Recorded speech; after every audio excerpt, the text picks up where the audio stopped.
अस्सलाम वालेकुम दोस्तों। Mic Hesson Pakistan cricket team के हेड कोच ने प्रेस कॉन्फ्रेंस की। बाबर आजम के हवाले से सवाल हुआ, उस पर उनके जवाब देने से पहले जो उन्होंने बोला, मैं आपको एक छोटा सा रेफरेंस देता हूं। आपको याद है ट्रांजिशन का फाइनल पाकिस्तान जीते और man of the match Mohammad Nawaz थे, बल्कि मैन ऑफ द सीरीज वो हुए। उनसे उनके हवाले से सलमान आगा से प्रेस कॉन्फ्रेंस में एक सवाल हुआ और रेफरेंस दिया गया बाबर आजम का। कहा गया कि बाबर आजम ने कहा था कि मोहम्मद नवाज मेरा मैच विनर है, तो आप भी अब कप्तान हैं तो आप क्या कहेंगे। उन्होंने बोला कि बाबर आजम ने कहा था तो ठीक ही कहा होगा। उसके बाद फौरन मीडिया मैनेजर जो पाकिस्तान टीम के, उन्होंने कहा नेक्स्ट क्वेश्चन, यानी सलमान आगा को इस सवाल पर आगे नहीं बढ़ने दिया। सलमान आगा ने कहा नहीं कोई बात नहीं, मैं इस पर बोलता हूं। तो बाबर आजम के सवाल के ऊपर रोका गया, फिर सलमान आगा ने इंटरफेयर किया और फिर इस बात को खोला, आगे से पूरा उन्होंने बात की। अब एक दफ़ा फिर माइक हैसन से बाबर आजम के ऊपर सवाल हुआ और जर्नलिस्ट ने जब सवाल पूछा, उन्होंने पहले कहा कि आपने बड़ा ब्लंटली बोल दिया बाबर रिजवान की खामियों के ऊपर बात की। और मीन के जो उन्होंने इससे पहले पाकिस्तान के अंदर स्टेटमेंट दी थी बाबर रिजवान की ऊपर, यानी स्ट्राइक रेट के ऊपर, तो जर्नलिस्ट ने कहा आपने बड़ा ब्लंटली स्टेटमेंट दी उनकी खामियों के ऊपर। उस पर माइक हैसन ने कहा कि आपने क्या सवाल पूछा, मतलब अपना सवाल दोहराइए।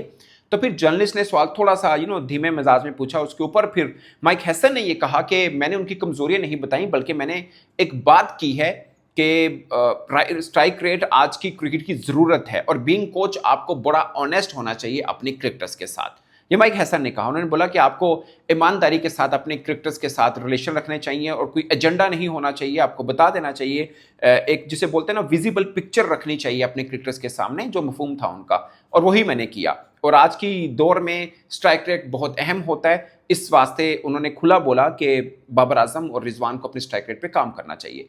अच्छा, यहां तक उनकी बात ठीक है कि एज ए कोच आपको अपने क्रिकेटर के साथ एक स्ट्रेट रास्ता रखना चाहिए कि भाई ये चीज़ें हमें आपसे रिक्वायर्ड हैं, आप ये कर लेंगे तो आप टीम में आ जाएंगे। यहां तक उनकी बात ठीक है, मगर क्या कोच को मीडिया में आकर भी इस बात के ऊपर जो करना चाहिए, ये एक क्वेश्चन मार्क जरूर है। अगेन बाबर रिजवान का मामला है, इस पर आप बात ज्यादा खोलेंगे तो आम क्रिकेट फैन भी डिवाइड होते हैं। कोई लोग कहते हैं हाँ ठीक है, कोई कहते हैं कि बाबर रिजवान का एजेंडा आ गया, और भला भला सब चीजें होती हैं।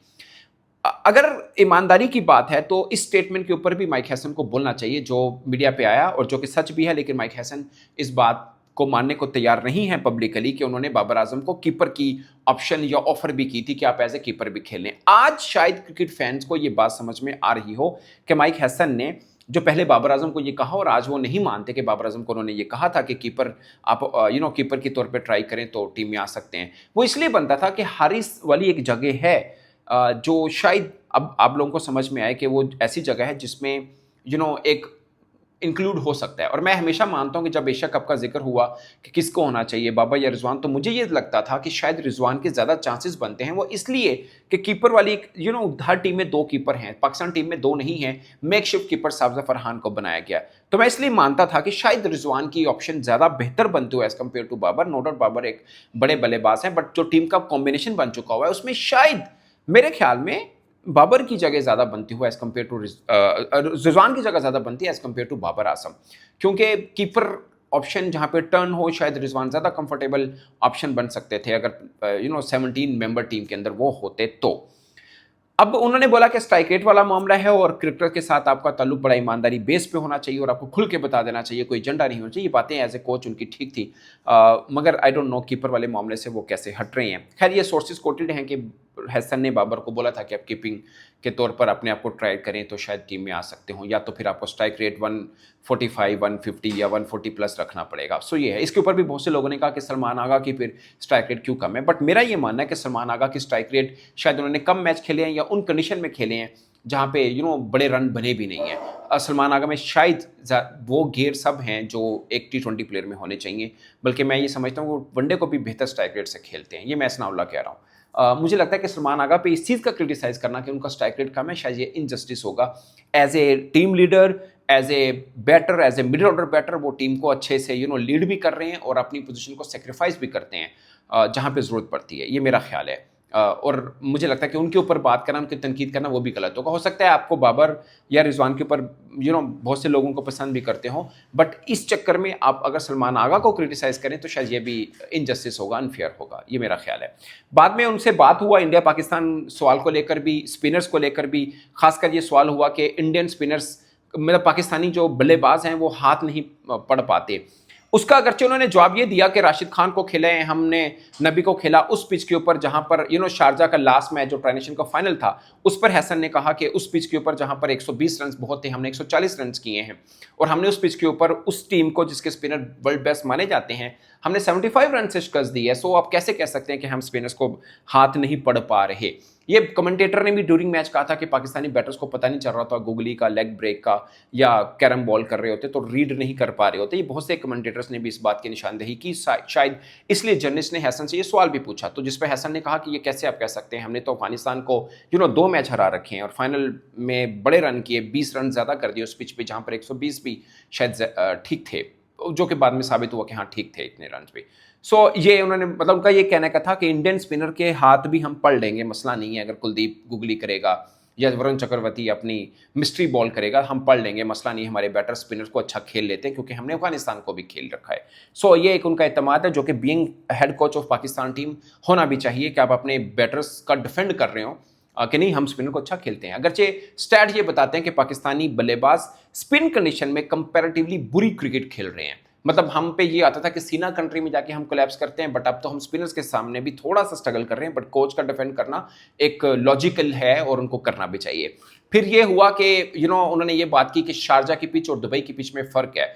उनकी बात से ये आप निकाल सकते हैं मफहूम कि शायद वो ये कहना चाह रहे हैं कि यहाँ पे स्पिन फ्रेंडली पिच ना हो जैसे कि शारजा में थी, जहाँ पे ग्रिप था पिच के अंदर, बॉल ज़्यादा टर्न हो रही थी। उन्होंने हवाला दिया इंडिया यूएई मैच का, और ये उनकी बात से उन्होंने डायरेक्टली नहीं बोला, मगर उनकी बात से ये एज ए जर्नलिस्ट आप फील कर सकते हैं कि हो सकता है पाकिस्तान 2 रेगुलर फास्ट बॉलर के साथ जाए। मैं 2 रेगुलर फास्ट बॉलर की बात कर रहा हूँ, मैं शहीन प्लस फ़हीम की बात नहीं कर रहा। फ़हीम तो हैं, बट शहीन प्लस में भी हारिस रऊफ या वसीम जूनियर जो भी आप अज्यूम कर लें, शायद इसकी तरफ। मगर वो उन्होंने ये भी कहा कि पिच को देख के वो फैसला करेंगे, और ये मैच वहीं पे अभी जो पाकिस्तान का ओमान के साथ होने वही है जहाँ पे इंडिया यूएई का मैच हुआ। उन्होंने प्रेस कॉन्फ्रेंस में इसका जिक्र भी किया।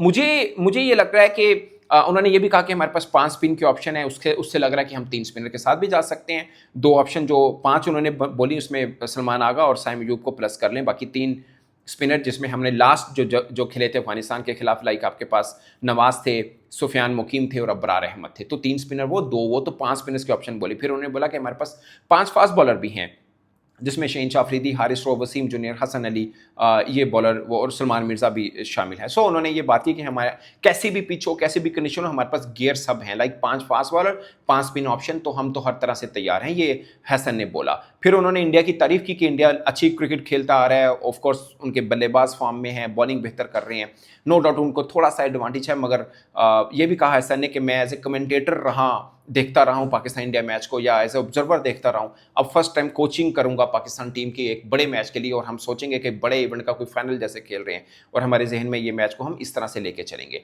ये हुआ। बट बाबर आजम को लेकर अभी तक चर्चा चल रहा है एशिया कप में, अगरचे पाकिस्तान टीम जो स्क्वाड है वो वही है जो ट्राई नेशन में था, और ये अच्छी चीज़ है कि पाकिस्तान अपने स्क्वाड को चेंज नहीं किया। मेरा ये मानना है कि अगर हम ट्राई नेशन खुदा ना खासा हार भी जाते तब भी चेंज नहीं करना चाहिए था। इस टीम को पूरे चांस एशिया कप में मिलने चाहिए ताकि हम अपनी पिक्चर को क्लियर कर पाएं कि आगे कहीं जाकर हमें बाबर रिजवान की जरूरत है या नहीं है। Of course all will depend on Asia cup result, जो जैसा आता है उसके मुताबिक फैसला होगा। खैर फिर भी बाबर रिजवान के पास एक ऑप्शन होगी कि आगे बिग बैश में, खासकर रिजवान सीपीएल खेल रहे हैं, बेहतर खेल रहे हैं, वो आगे जाके बिग बैश में चांस भी मिलेगा, तो कैसा परफॉर्म करते हैं, काफ़ी दरवाजे उनके उस पर भी खुलेंगे, और काफ़ी डिपेंड ये भी कर रहा होगा कि एशिया कप में पाकिस्तान टीम का रिजल्ट क्या रहा है। वैसे एशिया कप मुझे लगता है कि एक बड़ी टीम एक ही है जो कि इंडिया है, बाकी सबकी रैंकिंग पाकिस्तान से नीचे है।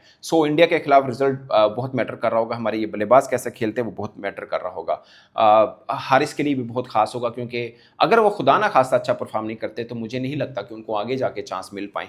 अगरचे आगे हमने ट्राई नेशन और साउथ अफ्रीका के खिलाफ अपने घर में खेलना है, जो कि हारिस को ज़्यादा सूट कर रहा होगा। काफ़ी कैलकुलेशन है जो मैटर कर रही होंगी पाकिस्तान इंडिया मैच के ऊपर भी, और कोच इस मैच को लेकर बहुत संजीदा है, और उन्होंने अपनी टीम के ऊपर पूरा भरोसा रखा हुआ है, और उनको लगता है कि इंडिया को नाको चने चुभाए जा सकते हैं। ऐसा नहीं है कि पाकिस्तान टीम को जो लोग अंडरमाइन कर रहे हैं उनके लिए पैगाम है माइक हैसन का कि हमारे पास स्पिन वाले खाते भी पूरे हैं, पेसर भी पूरे हैं, और हमारे बल्लेबाज भी ऐसे हैं जो मैच को लेकर निकल सकते हैं आगे और इंडिया को भी टफ टाइम दे सकते हैं। अगरचे उन्होंने इस चीज़ का एतराफ़ किया कि इंडिया बहुत बेहतर क्रिकेट खेल रहा है। ये है दोस्तों और अगेन बाबर आजम का जिक्र हुआ और वसीम अकरम ने भी जिक्र किया था, आपको याद होगा, उन्होंने कहा था कि एशिया कप में बाबर आजम को होना चाहिए।